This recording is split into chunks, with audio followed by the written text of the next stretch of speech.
Buen día para todas y para todos, especialmente hoy darle la bienvenida a Bragui acá en nuestro país. Para nosotros como gobierno, con las instituciones que estamos acá representando, especialmente con la presidenta del INAU, con Fiscalía, con todas las organizaciones que conforman el Estado, pero particularmente con las organizaciones de la sociedad civil, con el paso que ha liderado también hacernos ver este modelo con UNICEF y particularmente hemos trabajado mucho, hace muchos años, con la integración en el CIPIAB en nuestro país, así que hace años que nuestro país viene abordando este tema. Yo voy a ser breve porque creo que hoy tenemos más que escuchar para ver a técnicos muy formados en esta área que nos ayudan a visualizar un problema de los más graves que tiene nuestro país y qué tenemos que hacer y cómo todo este modelo Barnahus, que lo hemos estudiado, que fue una delegación de nuestro país a observar un centro en España. Ayer tuvimos una reunión con Bragui en nuestro despacho y después estuvo con diferentes organizaciones escuchándonos y conociendo la realidad de nuestro país. Pero creo que tanto Claudia, Francisco, cualquiera de los que están acá, Andrea y bueno, el proceso que hay, la Fiscalía, que es un actor clave en esta instancia, y nosotros como salud, todos los equipos nuestros estamos comprometidos en este abordaje. Pero la verdad que las cifras de violencia hacia los niños, niñas y adolescentes en nuestro país es de las temáticas que cuando uno le pone rostro, cuando uno le pone cifras, son de las más desgarrantes que nos interpela como país a buscar qué modelo de abordaje tenemos que tener. Entonces hoy escuchar cómo el modelo Barnahus ha funcionado en otros lugares del mundo. Ayer, por ejemplo, Bragui nos decía cómo en Londres funciona de una manera, en otros países de otra, qué instituciones tienen un rol, pero lo que sí es importante de este modelo es algo que yo creo que tenemos total consenso los que estamos acá, porque yo les hago un reconocimiento a ustedes, los que están del otro lado, que son técnicos que día a día trabajan abordando estas situaciones de violencia. Entonces, lo que sí creo que hay consenso es que en este modelo están puestos en el centro los niñas, las niñas, los adolescentes, sus familias. Y todos sabemos, los que hemos trabajado con estas situaciones, ustedes saben muchos que yo soy pediatra de profesión, bueno, les tocó 2 pediatras en 2 lugares, pero sabemos trabajar en equipo, esto sin licenciados en trabajo social, sin licenciados en psicología, sin otras disciplinas que abordan este tema, es muy difícil. Pero también quien nos ha tocado vivir de cerca estas situaciones, porque esto solamente no sucede en otras personas, no sucede cerca. Entonces, sí sabemos lo que son las situaciones de revictimización a lo largo de las muchas instituciones que se pretenden abordar. Esta situación es compleja, las cifras son alarmantes. Cuando comenzamos con María Elena Misraji y el equipo del INAU, y yo estaba en el área de niñez y adolescencia de ACE en el año 2007, comenzamos a ver cómo se podría abordar, cómo se podría conformar estas situaciones, cómo trabajamos con el sector educación. Me acuerdo que en el primer informe del 2011, hoy no referí bien las cifras, eran 600 y pico de situaciones detectadas. Hoy ustedes vieron las cifras, bueno, que Claudia las irá a decir, pero fueron 8.924 en el último informe, ¿no?, del 2024. Los últimos estudios de UNICEF, cuando nos dicen que 4 de cada 10 niños y adolescentes entre 2 y 14 años fueron sometidos a algún método de disciplina violenta en los últimos 12 meses. Entonces, de verdad que es un tema que tenemos que escucharnos, que ver y ver cómo esta modalidad se puede adaptar para nuestro país. Nosotros como Ministerio de Salud Pública, acá está Magdalena, están compañeras de diferentes y las empiezo a nombrar, creo que son muchas, las veo ahí, siempre paralelamente, muchas somos mujeres las que lideramos esto, me alegra de ver porque conozco muchos varones que con mucha trayectoria trabajan acá, veo algunos que los conozco mucho, hace más de 30 años que trabajan esta temática, pero creo que para nosotros esto es un desafío porque vuelve a poner y nos convoca a las instituciones a trabajar de forma integral. Ustedes saben que cuando defendí la ley de garantías hacia la primera infancia, infancia y adolescencia, que ojalá seamos capaces de reglamentarla y ponerla en funcionamiento, es porque nos cuesta, como Estado, trabajar desde el problema y las instituciones del Estado, cada una hace lo que tiene que hacer. Bueno, este modelo, creo que lo innovador también es que en esta temática nos obliga también a que los niños y las niñas y los adolescentes sean el centro y todas las instituciones trabajemos de esa manera. Cuando revisamos al inicio de nuestra gestión en marzo, hoy acá también está ACE con nosotros, pero también acá involucra a todos los prestadores del Sistema Nacional Integrado de Salud. Nosotros no estamos integrados en algunos comités de recepción local del CIPIA y mucho menos, ustedes saben que en el país hay muy pocos equipos de reparación de daño. Así que ese es el desafío más grande. No nos sirve de nada detectar, incidir, capaz que no es el término, pero acá nos podemos entender perfectamente lo que estamos hablando, si después no somos capaces de tener dispositivos de reparación de daño, de acompañar. Ayer Bray decía, cuando uno trabaja con estos niños y niñas que vienen de una situación tan dura, también tenemos que hacer ver que hay esperanza y hay posibilidades de reparar ese daño y de salir adelante. Pero para eso hay que tener herramientas, hay que poder. Lo que no es justo es lo que pasa hoy. Lo que no es justo en nuestro país, un país con tantos técnicos formados y con un Estado fuerte, con una organización civil, con organizaciones de cooperación que también trabajan en función. ¿Qué es lo que nos pasa? Que no podemos avanzar en estos temas. Algo vamos a tener que ceder en función de nuestros egos o de pensar que todos tenemos la razón, porque el problema es grave. Y para eso nos va a desafiar, y mi compromiso como ministra es trabajar para que el sector salud trabaje, capacite a sus equipos. Cuando con Magdalena, las dos Magdalenas, García, Álvarez y Fernanda Lozano, pusieron a disposición de los equipos de salud con el apoyo de UNICEF una metodología lumbre para abordar y ser una herramienta para trabajar en el desarrollo de diagnóstico y reparación de daño de niñas y adolescentes que sufrieron alguna situación de violencia sexual. Es una herramienta que vamos a comenzar a capacitar a nuestros equipos de salud, que saben que tenemos mucho para hacer, para no revictimizar y tener y escuchar hoy hacia dónde debemos ser. Nosotros como sector salud tenemos toda la disponibilidad de hacer lo que tengamos que hacer, porque eso es otra cosa también. El abordaje es multidimensional, pero después en ese abordaje cada uno de nosotros tiene que hacer la parte que le toca. Pero lo que no podemos perder el foco es que son los niños, las niñas, las adolescentes, las familias las que están en el centro y no nosotros. Entonces desde ahí es que tenemos que sumar saberes, hay que capacitarse, hay que formarse. Todo el Poder Judicial, la Fiscalía, todo tiene un rol muy importante, pero realmente creo que para nosotros es un desafío como país poder avanzar, porque ya la situación la tenemos, la situación nos desborda. Para los equipos que trabajan a nivel territorial, a mí me pasaba como pediatra, cada vez que iba a abordar una situación de esto, uno decía, bueno, ¿y ahora qué hago? ¿Hacia dónde voy? Entonces, para los equipos del área social, quienes trabajan a nivel territorial, que son los que están día a día, sé también lo que significa cuando tienen que derivar a una institución de salud, también a veces cómo tienen que dar con personal de salud que esté capacitado, que los ayude a abordar.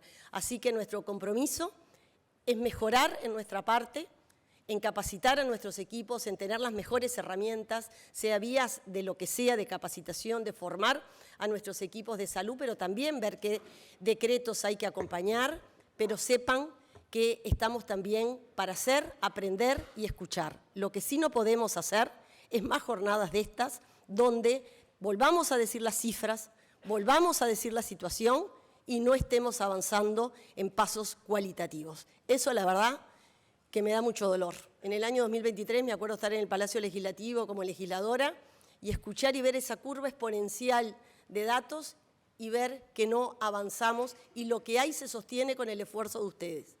Yo fui funcionaria del INAHU en mi época estudiante de medicina con 20 y pocos años. Acá está Laura Caballero, que era la licenciada en Trabajo Social cuando yo era cuidadora especial en el año, Laura, 88, creo por ahí. Imagínense y aprendí muchísimo de Laura, y ver a Laura sentada ahí para mí es una referencia en este camino.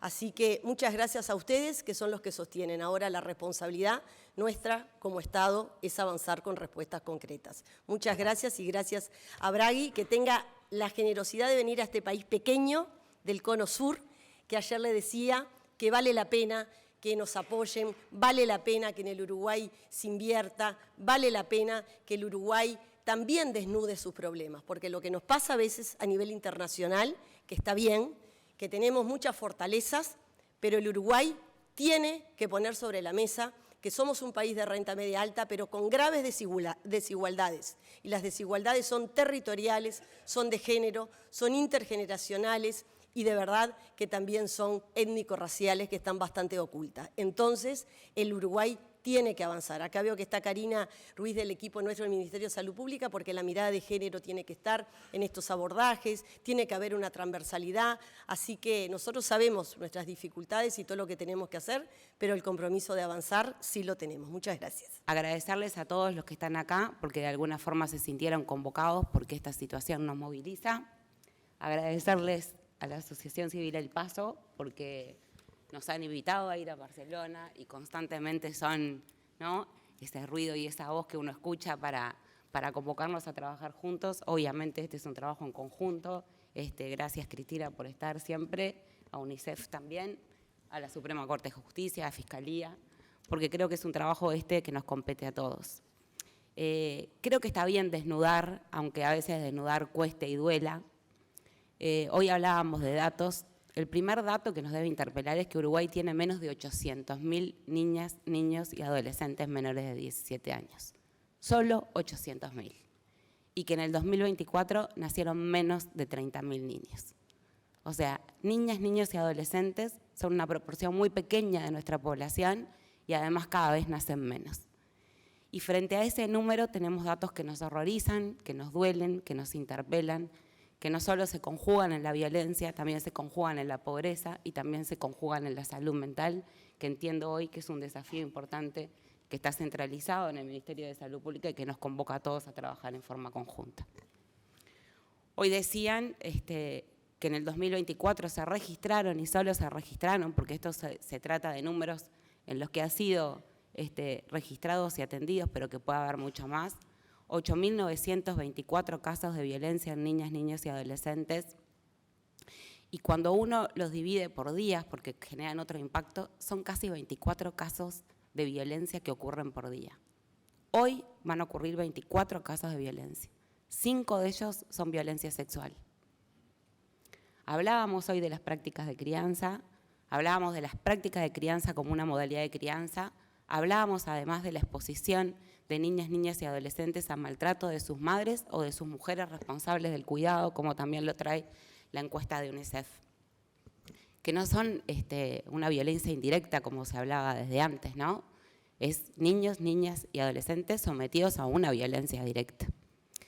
Lamentablemente también hemos visto cómo la violencia ha encontrado otras formas de expresión y no podemos hablar de violencia sin hacer referencia a la violencia comunitaria, sin hacer referencia a los niños, niñas y adolescentes fallecidos por armas de fuego, sin hacer referencia a los niños, niñas y adolescentes heridos por armas de fuego. No solo hemos encontrado otra forma de expresión de la violencia, sino que la violencia ha escalado en crueldad. Y frente a estos datos de pobreza, de violencia, de afectación de la salud mental, y desde un instituto que nos gusta hacer referencia diciendo que tiene un montón de propuestas preciosas para niñas, niños y adolescentes, pero que tiene una pata muy importante, que es alojar a los niños que han sufrido las historias más crueles que yo puedo haber escuchado. Es un instituto que aloja el dolor y que tiene el desafío de cuidar después del descuido. ¿Qué es eso, no? ¿Cómo uno aprende una cultura frente a una cultura del maltrato? ¿Cómo se desculturiza de eso y aprende a una cultura del buen trato? Porque en eso está basada la esperanza que tenemos nosotros para no seguir repitiendo historias. Frente a esa situación, y porque hay que mostrarla, porque uno cuando dice que va a generar una política, lo primero que tiene que hacer es identificar el problema, y creo que el problema está identificado, tenemos algunos sistemas y algunos dispositivos que dan respuesta, de los cuales, claro que nos enorgullecemos, pero sentimos que hay que fortalecer. Tenemos el CIPIAB, que es un sistema integrado para combatir la violencia de niños, niñas y adolescentes. Tenemos el PIE en el INAU también, y estoy mirando a Melissa. Tenemos otros dispositivos en otros territorios, estoy mirando a Joaquín, porque gran parte de estos niños transcurren también sus vidas o por lo menos las respuestas iniciales frente a estas situaciones en los hospitales o en el sistema de salud. Sin duda tenemos que fortalecerlos. Tenemos 3 centros de reparación en el Uruguay, 3, para esta población. Entonces hoy el compromiso es ese. Primero, y es el segundo punto en el que quiero hacer énfasis, estamos en el mes de los derechos de niñas, niños y adolescentes. Estamos celebrando el aniversario de la Convención de los Derechos de Niñas, Niñas y Adolescentes, y este año, por primera vez, el 20 de noviembre, está declarado el Día Nacional de los Derechos de las Infancias y las Adolescencias. Dentro de esos derechos, uno de esos derechos obviamente es a la protección, es evitar el daño y evitar las violencias, y otro es el de restaurar y reparar. Y no se me ocurre otra forma de hacerlo que poner el centro en los niños, niñas y adolescentes. No se me ocurre una política destinada a infancia en que no los mire a ellos como centro, no desde las instituciones, a través de los saberes de las instituciones, pero con los ojos puestos en el centro. Y ese es el compromiso fundamental. Las instituciones debemos trabajar en forma conjunta, aunada. Me habrán escuchado decir, porque en algún momento empezamos con esto de articular, ¿no? Y de la articulación de las medidas, que no está bueno articular después de haber pensado, porque a veces el articular después del pienso necesitas generar, ¿no? Como fricciones o limar algunas cosas. Está bueno pensar juntos desde el vamos una política. Recibir toda la información y la experiencia que puedan tener países que fueron aprendiendo de este modelo y que fueron practicando este modelo para pensarnos juntos en torno a esta política, para pensarnos juntos en torno a la vida de estos gurises. Y yo creo que esa es la razón más válida. Las políticas vinculadas a infancia y adolescencia no serían del todo efectivas si no ponemos en el centro la vida de estos gurises. Y ese es el primer compromiso, mirar desde ellos para poder trabajar todos en forma conjunta, sin fraccionamientos, sin egos, trabajando en forma conjunta, como dice Cristina también, poniendo cada uno lo que tiene que poner y lo que sabe que hacer, porque es insustituible la mirada de educación, la mirada de salud, la mirada de quienes hoy estamos en el instituto, pero que en forma conjunta proyectemos y articulemos, así en esa forma y en ese concepto que recién decíamos, las líneas estratégicas. Y a esto me voy a referir, este modelo que viene permeando desde muchos lugares, para quienes han estado más cerca de estas situaciones, hace mucho tiempo que nos los dan a conocer, y por eso miro a Virginia Perdomo, que también representa a la Sociedad Uruguaya de Pediatría, porque también están presentes las sociedades científicas, y eso me parece que hay que traerlo. Que haya sido la sociedad civil, la Asociación Civil El Paso, que ha estimulado y ha sido motorcito, y que nos haya encontrado todos juntos en una delegación en la que estuvo la Suprema Corte de Justicia, en la que estuvo Salud, en la que estuvo el INAU, en la que estuvo la sociedad civil representada por El Paso, que está la academia, que las mesas están pensadas para que todos tengan voz, para que pueda transferir todo el mundo el conocimiento y la experiencia que tiene. Ayer buscaba, ¿qué es lo que hace que una política pública sea más efectiva? Y es esto, que la pensemos entre todos, que todos nos sintamos parte, que todos sepamos que hay una voz y hay una mirada que tiene que estar puesta arriba de la mesa, sin dejar de pensar entre todos y generar ese lente que mire a los gurises, pero que también mire a los gurises en sus territorios. Porque seguramente nosotros deberemos flexibilizar este modelo para las realidades de Uruguay, como decíamos cuando estábamos en Barcelona y decíamos, pero esto es solo para la violencia sexual, no puede ser un modelo para las violencias severas que nosotros nos enfrentamos. Y nos decían, bueno, cada país ha amalgamado este modelo frente a las situaciones que tiene. hoy para nosotros es ese, es el compromiso, de verdad que es el compromiso para trabajar por las infancias y las adolescencias, para que no nos duelan tantos estos números, para poner el centro en ellos, en sus familias y también con una mirada de territorio y de género, sin duda. Así que acá estamos para seguir aprendiendo y ojalá para seguir haciendo. Gracias.